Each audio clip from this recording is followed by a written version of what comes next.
En marge du 15e symposium triennal de la Société internationale pour les plantes racines tropicales, branche Afrique, qui s'est tenu du 3 au 7 février 2025 à Abidjan, des participants de 25 pays africains et de plusieurs organismes internationaux ont visité la station de recherche sur la banane à Anguédédou, où le professeur Siaka Traoré du Centre national de recherche agronomique et son équipe ont présenté les installations scientifiques mettant en lumière les avancées en matière de recherche sur les cultures tropicales et leur impact sur la sécurité alimentaire. Nous avons aujourd'hui 54 variétés, mais on va au-delà puisqu'on n'a pas pu couvrir tout le pays en termes de prospection.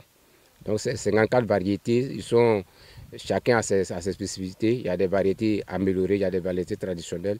Mais il faut dire que les variétés traditionnelles sont adaptées au mode de consommation que nous connaissons. Mais le problème, c'est les sensibilités aux maladies et ravageurs. Donc ils ont une production qui est faible par rapport aux variétés améliorées. Donc nous travaillons à ce que chaque variété qui est disponible puisse être orientée vers une transformation bien précise. On peut dire variété tant c'est pour la loco, variété tant c'est pour les chips. Ça, on peut y arriver. Je suis très contente d'être ici et visiter CNRA. J'ai appris beaucoup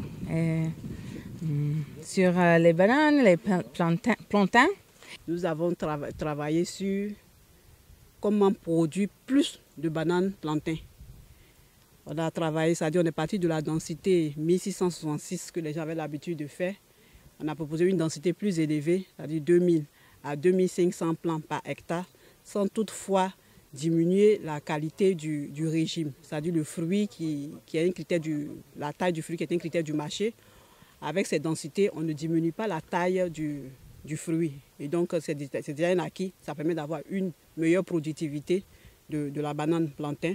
Au niveau du dessert, de la banane dessert, il y a eu des études pour diminuer l'utilisation, réduire l'utilisation des fongicides.